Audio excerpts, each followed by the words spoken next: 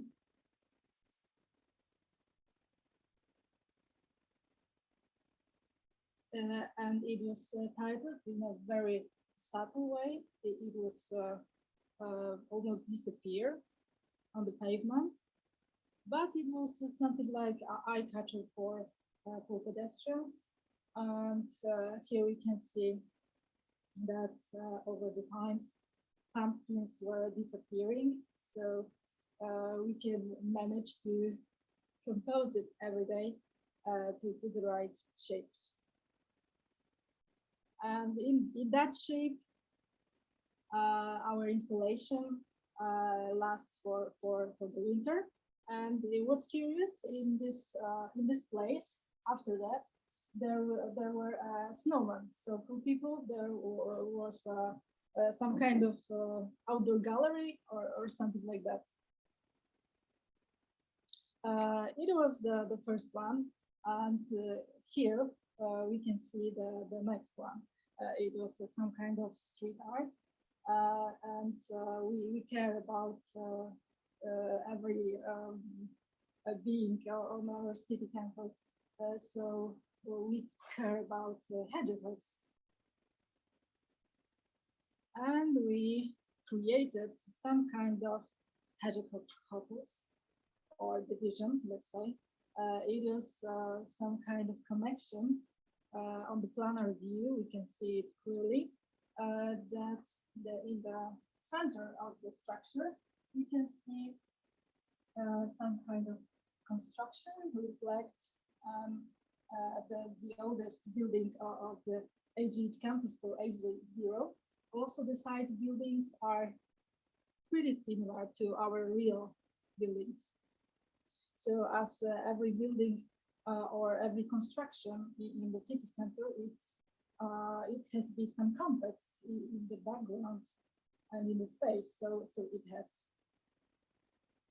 Here we can see a bunch of photos from the building process, and it was really easy to build something like that.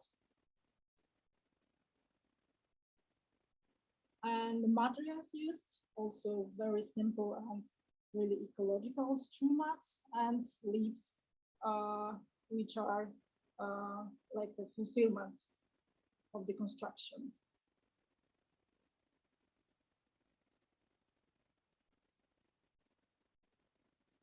Here we have the planar view of the whole for the photos or something like that. There were some special entrances for the hedgehogs in the back of the construction, which led to every corridor. Let's see. And to stay close with leaves, it is third and the last one example of our ecological and artistic actions. So it is connected also with the eco movement, let's say. I mean that we use products which are really really simple, and we have asked ourselves this time, why couldn't we use it in a so creative and some kind of really interesting way? So leaves are something like byproducts of autumn, and we have a lot of this every year. So so here we have an example. The first sketch shows that it was two ways of showing that. It was AGH logotype. The first one is much easier to make because there were three long rectangles in a special shape connected with AGH logotype. And the second one is something like, and it is something like the negative of this form. So in the enormous square of leaves, our team had to make some rectangles shaped like AGH logotype. And here we have a picture how it looked like in real. So it was the first way and the second.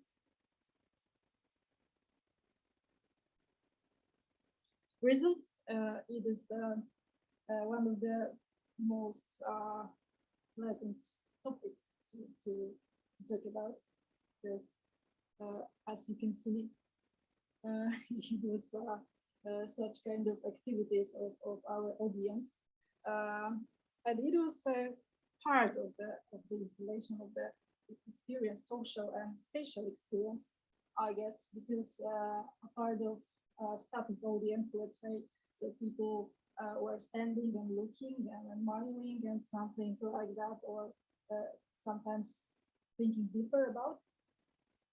We have also another kind of audience, more active. Let's say students create their own installation, and it was looked like something like that. And every single day, our staff had to make sure that the installation was in the right shape. So it was an additional work for them, but still really, really interesting, because these installations, they leaves their own, they lives in their own lives, yeah. So they were living with their own lives, yeah. Some kind of additional elements. Sometimes there were some kind of playground areas, so people or just children were playing or cycling around them. So it's were living. Here we have also the screen of the main AGH profile. So a lot of likes and positive comments, something like that. It was one of the activities in which we met them.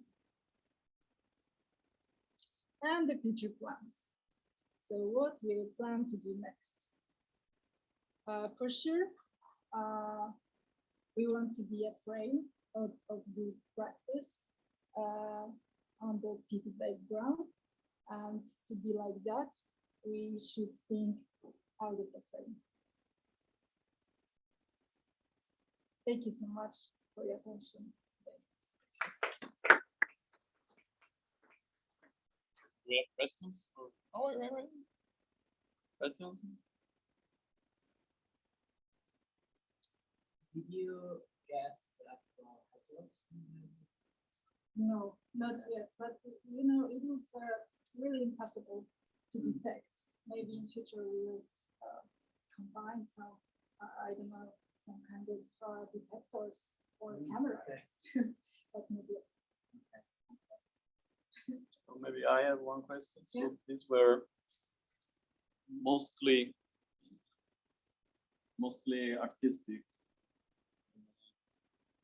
initiative to make awareness. Did you collect results like someone will actually change his behavior, or you are planning in the future how can we be more to see the impact if someone is really look, there is an edge of, oh, I don't take my car. Like, So maybe in future, maybe it is not so visible daily on a daily work so far, but maybe in future it may be more visible or measurable, I guess. But now it is more, you know, like street art. And it is, you know, it is visible when we are looking at these people, which are admiring or just hesitating with the sit. So yeah, maybe the simplicity is curious here. because it's simplicity, Yeah, it's not yeah. Yeah, it's just about the simplicity. So maybe that's why people are standing and looking. Why is this? Why is that? Why is here? So maybe just impact. okay. Thank you. Thank you. And stay around, maybe we have other ideas. So in the now I would like to invite Maciej Fish, which is like the founder and organizer of the Smogathon, which was this. Sorry? Let me just put the things down. Yeah, and which was like the oldest, well, probably it's the first. I don't know. Maybe he will tell you. It's probably the oldest activity trying to find solutions for or hackathon related pollution. And Alright. I don't know. That is my name. I just knew my name maybe. Or I just I don't see the mouse.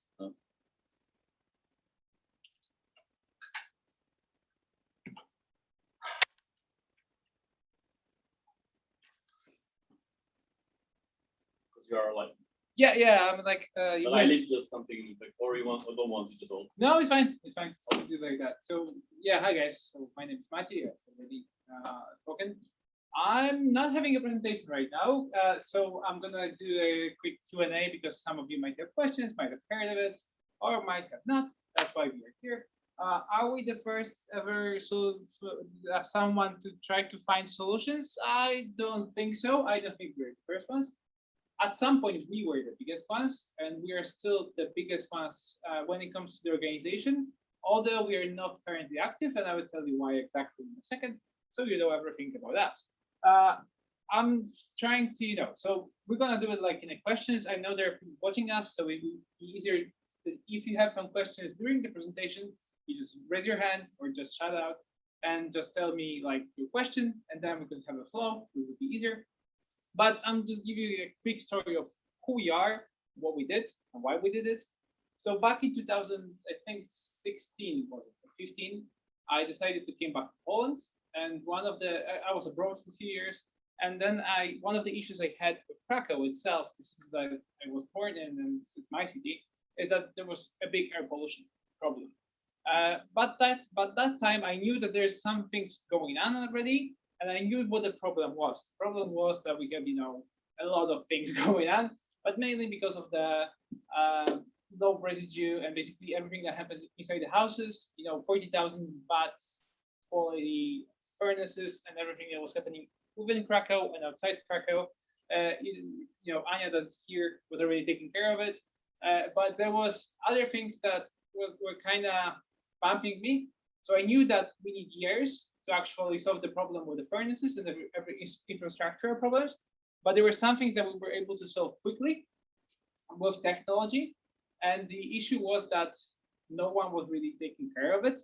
I mean, there were ideas floating around. There were entrepreneurs, there were people that were involved into technology, but no one was really doing anything due to various reasons. I mean, like people were scared, people didn't have funds, people didn't know what to do, people didn't know how to react. And the thing was that we had an idea that we want to get these people together. And one day we just decided, guys, let's do something about air pollution in Krakow. And it happened that I just made a post on Facebook or something like that, was on one of the Krakowian entrepreneurship groups. And then it became so viral. I think 150 people participated in the first edition just like that. It wasn't like we didn't prepare it. It was just come to us and we'll see what happens. And that's how we did the first Smogathon, the first hackathon for air pollution that happened. It wasn't the first ever hackathon for air pollution. It was first one in Krakow. And the idea was that we want to educate people to kind of get ideas about air pollution. If there is something in technology and innovation that could be done to solve an issue of air pollution. And we did it. And we actually had some few ideas. Those ideas are still visible on the market. People were gathering around, early. That you had guys before. They were part of the first Smogathon as well, the second one as well. I think at the third they were already partners or something like that, so they grew quite quickly. But there were other companies that were doing it, and they're still around. So it's kind of cool to see that there were things that were implemented right away. So it was working. So we knew that it was working. The gathering was working. But the problem was that how awesome Krakow is, and however how we love it and stuff like that, there is still quite a lot of international solutions that we still need to implement in Krakow. And so the knowledge base was kind of small, so we wanted to scale up. So we scaled up and did a boot camp, and I think there were 3 countries of ready in there. I think we went to Germany, people from Ukraine, also from someone from North America. And basically they told us that we have these solutions and we want to implement them to Krakow, and we want to show it to you, but we want to implement them.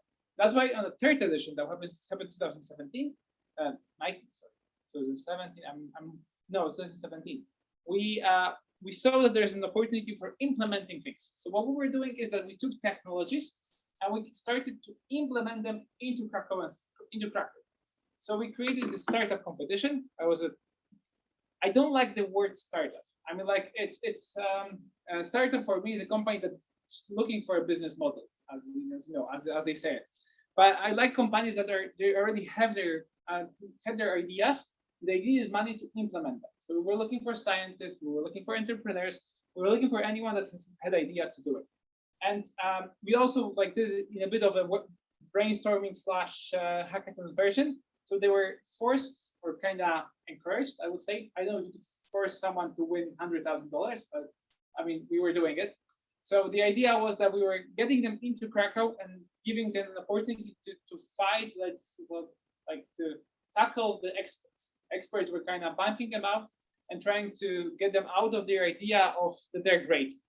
And we call them dementors at some points, as mentors, dementors, or something like that. But the idea was simple, that trying to get the best solutions to Krakow. And that's what we did. We again gave them money. It was at first edition, it was $100,000 prize for implement solution in Krakow.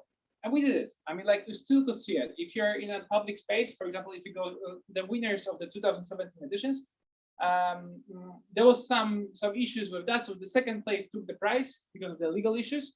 And the second place, you could already see it if you're in a hospital, for example, a Żeromski Hospital in Krakow. If you're in a public library, if you're somewhere around, you could see those big ass air purifiers that, spoiler alert, also work with viruses. So they proved really useful with the COVID pandemic. That was like a little accident, but it happened. And 2019, it was implemented, and there are thousands of them around Krakow. But we also give the idea of kind of showing that technology could solve the issue. So, I mean, it's proving educational and it's proving useful. For example, a small air purifiers, right? I mean, back then in 2015, I think maybe Anya was the only person that had air purifier. Did you have an air purifier by then, 2015? Yeah. I don't think that there were many people that had that in their city. I mean, in their houses. But now, pretty much everyone has it. I mean, the difference is that one, we took the knowledge that it works, so technology could help you, The second thing is that there is air pollution, so you should help yourself to kind of solve the problem. That was the second part. And it was only a 7-year period. We were between 2015 and now. It's a huge, huge thing. And that's what we were doing. So we were doing educational things, but our idea is to provide innovations and technologies from around the world. And in 2019 and 2019, we created another version because we wanted to do a different approach. Was to get data. So there was that datathon. We took data from all over Krakow, and we're trying to solve particular issues. Like, for example, there was a big question: how much of air pollution is coming from outside Krakow? No one really checked that. I mean, like, we know more or less, but we didn't wanted to do the number. And we kind of got the number. It was about 40%. So we knew how big the issue from around the Krakow is. So we knew it wasn't like 5%, as some people were saying. We knew there was a significant issue that we should solve it. I know that there's a little done about it, and that's another problem that we need to solve. But that's more, again, in all of the activities that must be done. Generally speaking, for you guys that are into air pollution right now, you should know that there are 3 ways to solve air pollution problem. The first is infrastructural things, so big things. Changing 40,000 furnaces in Krakow within the 10 years period is awesome. It's unbelievable. It's a big, big thing. But it takes years. It takes lots of money. It takes millions. And those things need to be done if you want to solve the source of a problem. You cannot do it without it. The second thing is education. If people know about the problem, then they're going to solve the problem. If they don't know about it. If you, for example, look at Krakow. Right now in Krakow, let's call it the awareness of the issue of air pollution is about 90% or more. So more than 9 out of 10 people know about the issue of air pollution. If you go outside Krakow, you drive 10 kilometers past, to Warsaw or to Rzeszów or to any other villages around, 10 kilometers from Krakow, this awareness drops to like 20%, 30%. And that's bad. That's bad because those people don't want to solve the problem because they kind of don't see it. And that's what Early is doing, right? They kind of try to get people to know that, yeah, you guys, you have air pollution. You have stories. That was pretty funny. We went to one of the southern city in Krakow, 60 kilometers from Krakow. And he told us, yeah, we don't have air pollution, so we don't have to take care of it.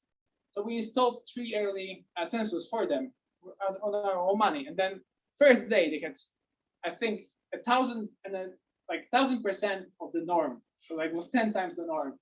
And they were like, you guys still think you don't have air pollution?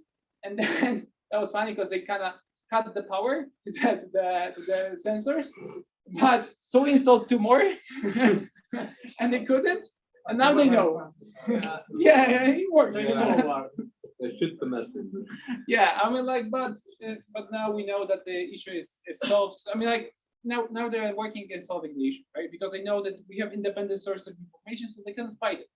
And at some point they were like, yeah, okay, so we have to install the real sensors. I mean, like, sorry, not the real sensors, but the sensors that are it was certified back then. I mean, like, some cities couldn't take actions because they need the certified air pollution data or something like that. Now it's changing a lot, but it used to be, it was serious back then. And yeah, and that's what we did. And some of you are probably wondering, why are we continuing this thing?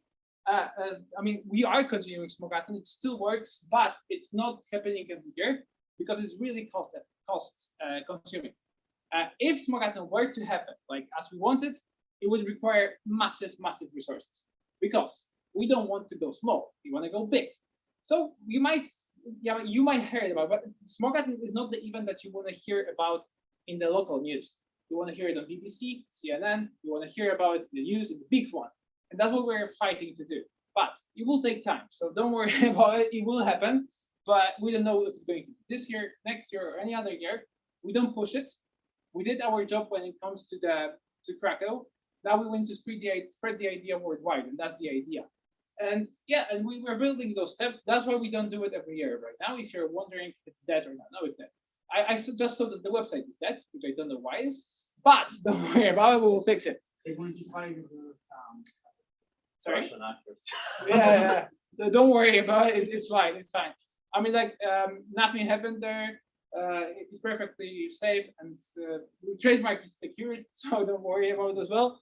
But again, we do require, because we want to go big. We want this to be international. We want it to be, when we did events, at some point we were doing events in Brazil, in the United States, in China, and in other places simultaneously. So we had semifinals, for example, in Brazil and in US and in China, 2 days like after each other. And that was amazing. I mean, like that was pretty funny because, like, for example, just to give you some anecdotes that are still like YouTube don't I mean, we're streaming to YouTube, right? So I hope that they won't ban us. But there are some things like, for example, when we did the first event in China, in Beijing, actually, because we were doing two. We were doing in Hong Kong, and then we did it in Beijing. And when we did it in Beijing, they told us that we are the first event ever to talk about air pollution. Because 3 years before that, before the event, air pollution as a sentence, as a thing, was banned in China. They didn't talk about it. So they basically banned the word in order. Yeah, they did that. Problem with it. Yeah, Yeah, that's China. I mean, like but when they started to notice the problem, because they did at some point. I mean, like the scale of doing things in there, it's like I don't know. For example, when they decided to go electric in I think it was Guangdong or Canton, was it one of those places? They ordered 100,000 vehicles, electric vehicles. Like the scale of China is unbelievable, and they could solve problems really quickly if they kind of force them. But yeah, the funny story part was that when we did our event and we were in China, is that we had 3 official committee members that were writing reports about this event. It was up to value and everything. So we knew exactly who were those people, and they were, when at the end of the event, we kind of praised them for doing things, and they were like, okay, you might go home, stuff like that. So before I was loading the plate, I wasn't sure if I'm gonna actually go to Poland or like any other place. Yeah, but so stuff like that happened. We kind of fought it. We wanted to do stuff that was never done before in countries that never happened before. That's why when we do it again, we want to do it internationally. And that's it for me. I mean, like, I hope it wasn't too boring. Guys, you have questions or maybe some? On what page we can find reports? Our page. When it's On the page. Okay. When is the next Smogathon? I don't know. I mean, like, it's a question of funds. I told you. I mean, it has to go big. I mean, like, there's no point of doing small.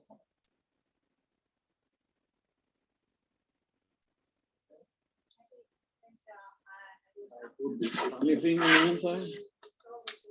Yeah. What is the best innovation invited during the Smogathon? It's hard to say. I mean, like, there were so many. I mean, if I would give you a list of top 10, and yes, maybe I would be able to. But if one, there's no way to, because I see what's implemented.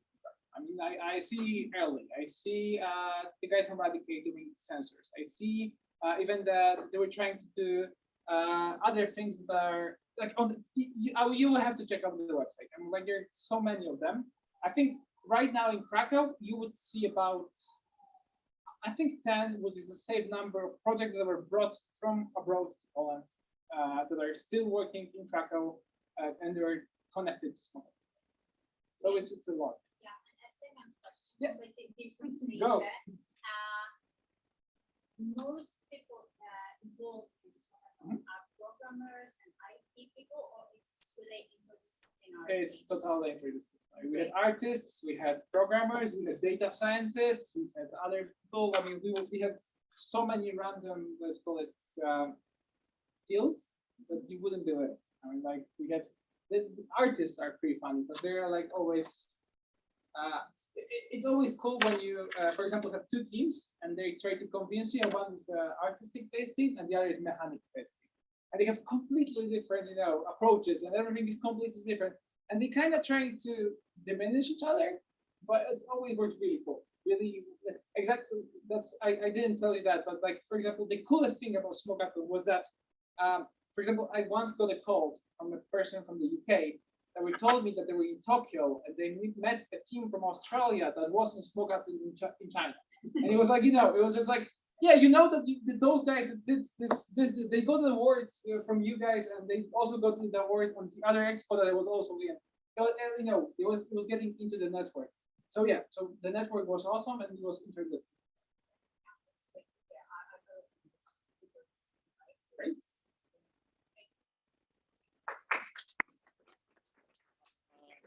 Say unmute in Polish. Can you read this thing?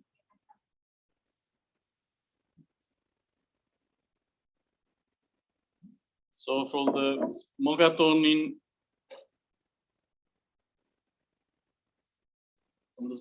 in Krakow, we have the similar events has been done in Zurich, but we were calling it Make Zurich, but was essentially the same thing.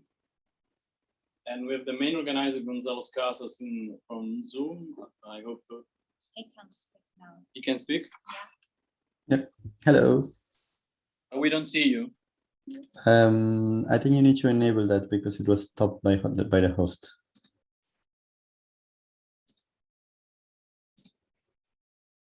There we go. Oh, we see you. Hello. Hello. Yes, you see only the. So there are people watching you. Please trust me. So you would summarize the experience in Zurich, or what you learn, or interaction with the city, or projects that have been successful, things that didn't work for you? Yeah. All right. Cool. Let me share my screen.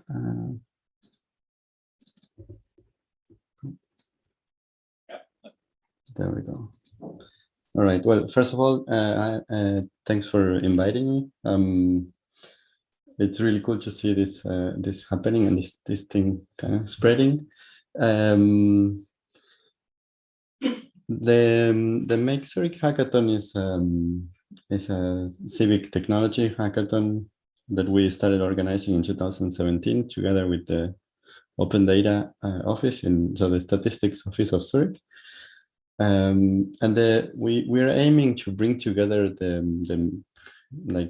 maker and hacker community in the city together with the city administration people, to try to explore new ideas and also raise awareness, as it was just said before, because one of the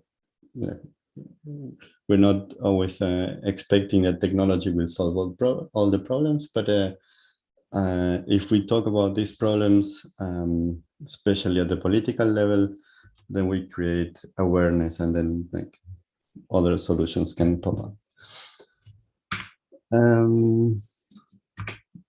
The event runs under so we organized 3 of them. The last one in 2020, and the next one is going to happen in 2023, so next year.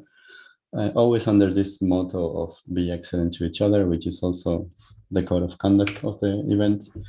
In 2020, the event was mostly online for obvious reasons. So we had a huge location, actually 2, this one and the Mehad Lab, and they were mostly empty most of the time. People were online, but it was still fun. We had a bit of everything, presentations, we had workshops. There was a lot of hardware. This was custom, like the hardware badges that we created for the event. Weird things that people were doing with it. Hybrid workshops for air pollution monitoring, actually, in this case. This, I have no idea what it was, some experiment. Then this was one of the nice things of the event is, since it's done in collaboration with the city, we had contacts with like departments inside the energy company, for instance, and one of the challenges related to one of their facilities. So you could go and visit this location and see, like as a participant, see how it actually works in there. More meetings online, some people in person, cats, blinking lights. There was yeah, a bit of everything. There was also even a demo scene night.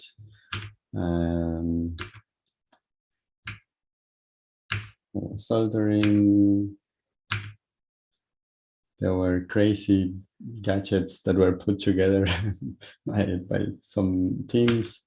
There was pizza, of course, some art. There were babies crying. There were oscilloscopes doing weird drawings on the screen. And the whole thing created a good number of projects, like with different degrees of completion, but spawned a number of ideas. I think there were like 20 ideas started in this last edition. They are all documented in this URL. This is an open source tool called DriveDat to run hackathons. It was developed here in Switzerland. And it's just a hosting, a way of hosting the challenges and like sort of grouping teams and coordinating. It's like a living document of the hackathon. All the results of all the 3 events of MakeKRK are documented in this URL. And in terms of what happened after the event, like with what were the impacts of the event, of the series of events in the city, besides an increased awareness, there were at least 2 projects I want to highlight. One was after the first event, we started talking with TIFBAUAmt Zurich, with one of the offices of the city administration that takes care of I don't know how to translate, like the construction stuff and other things, like building things. And we did a community project with them. It was a very, very curious and fun setup. They wanted these voting devices to be developed and use this LoRaWAN network that we were using during the hackathon. But they had a very little budget. So they say, if someone in the community is up for doing this, this is the budget that we have, and we can like use them in the public spaces in the city. So we, a guy called Benjamin and me teamed up just for the sake of the challenge, and decided to build this thing. The cool thing is that I never met Benjamin before in person. We were always talking online only on Slack.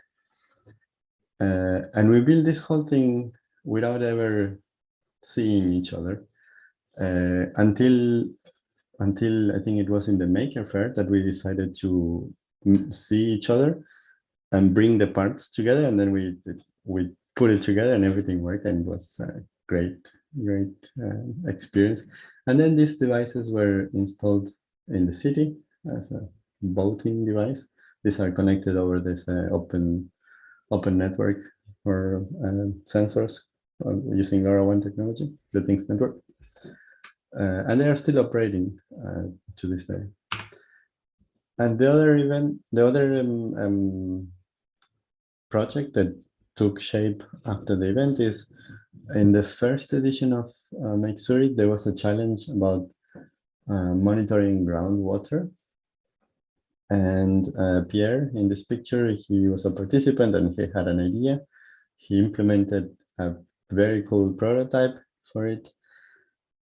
And the company, the electrical company of Zurich, EWZ, liked it, and then they got in touch. And even though like Pierre didn't really do the work, the follow-up work, they took the basic concept and implemented it together with a company, with a local company. They implemented basically like his approach to do that, and it was like pretty successful. So yeah, I don't want to extend it too much. I think this is kind of a quick summary of what MakeKRK is.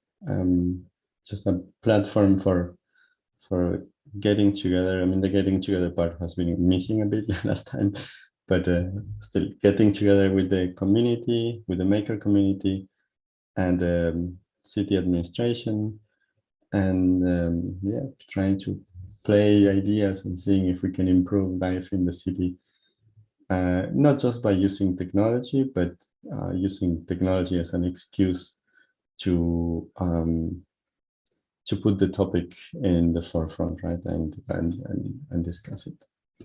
Yeah, so that would be it from my side. Thank you. Questions? Yes, actually. Can you hear it? Oh. Yeah, a little bit, like, yeah. Oh. Thanks for the presentation. What about intellectual property of those ideas? Is it stay with authors, or is it going for an open source, something like that, Creative Commons? Yeah, we had there was in the longer version of the code of conduct, basically, or the guidelines of participation, it was clarified that there was no transfer of rights to anyone. You are the author of what you do. We encourage, the whole event was pushed as open as we could. So we were encouraging participants to open source their ideas, like the code under MIT type of licenses for the assets over with Creative Commons, data with some open data licenses. And we also open source parts of the event itself, like the theme for the website is a Hugo theme for creating your own hackathon if you want, and a bunch of other things. Yeah, so Thanks. Maybe I explain anecdotally what were the glasses. So it was a project, was amazing. I don't know why nobody, right? So it's the granny project. So so the elderly person will have some glasses that, like, if you fall, if you will capture the by the accelerometer that you're falling, and then there was a smart floor that was detecting if you're too long in the same place. So it's like it's detecting the accelerometer, the bang, and like do you as long as I know it died. Do you know if something? Gonzalo, do you know if it's continuing with Tom? This. No, I don't think it continues. Thomas has been very busy with the during the teaching. hackathon. You were seeing people throwing to the floor to capture the accelerometer. It was a bit weird. Okay, so thank you. Thank we have you, questions everyone. for the others, actually. No, but I will be curious about seeing what you come up with. Yeah. I'll keep you updated. Cool. Thank you.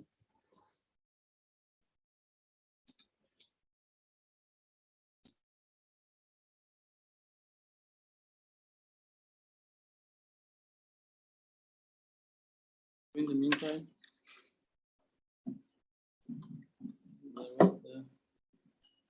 it's this one.